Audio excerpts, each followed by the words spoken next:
If you don't want to go to the nursing home, get a job. My son said, his tone sharp, his arms crossed as if he were the parent now. I smiled, though inside I felt something break a little. The kitchen light flickered, casting a dull yellow glow on the table between us. My hands, lined and trembling, rested on the edge of my teacup. I wanted to remind him that once, I worked 2 jobs so he could finish college, that I skipped meals so he could eat. But I stayed silent. The clock ticked loudly on the wall, the sound filling the space where words should have been. He looked away, pretending to scroll through his phone, but I could see the unease in his eyes. I wasn't angry, just tired. Life had a cruel way of turning circles. Once, I had told my own mother to take it easy, that I would handle things. Now, my son was saying the same to me, but with a tone that carried impatience instead of care. I smiled again, softer this time, hiding my hurt behind a mask I'd learned to wear over the years. I understood his fear. He didn't want the burden, and maybe he didn't know how to love an aging parent who once seemed unbreakable. Outside, the wind rustled the dry leaves along the street, whispering of seasons that had come and gone.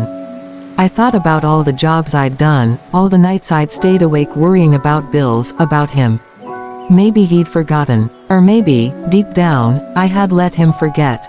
A car stopped in front of the house, its headlights cutting through the fading evening light. The engine purred softly, and I watched from the porch, my hands tucked into the sleeves of my old sweater. For a moment, I thought it might be a delivery or a stranger lost on this quiet street. But then the window rolled down, and a familiar face leaned out. It was Clara, the manager of the cafe down the street. "Hey, Mrs. Patel," she called out with a warm smile. "We're short on help since Lily left. I remember you used to bake those amazing muffins for the church fair. You wouldn't be interested in a few hours at the cafe, would you?" For a moment, I didn't know what to say. My son's voice still echoed in my head, "Get a job." I looked down at my hands, the same hands that had kneaded dough, washed clothes, and comforted a crying child. They weren't as steady as before, but they still worked. I stepped closer to the car, feeling the cool evening breeze on my face.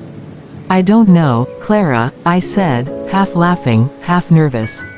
"It's been a long time. You'll be fine," she insisted. "It's just mornings. You'd be with people again. And we'd love to have you." I glanced back at the window, where I saw my son standing, watching. His expression was unreadable, guilt, surprise, maybe even pride. I smiled, the kind of smile that comes when something inside you wakes up again. "All right," I said quietly. "I'll come by tomorrow." Clara grinned and waved before driving off. The sound of the car faded down the road, leaving behind a silence that didn't feel so heavy anymore. I stood there for a while, looking at the sky, feeling a small spark of something I hadn't felt in years, purpose.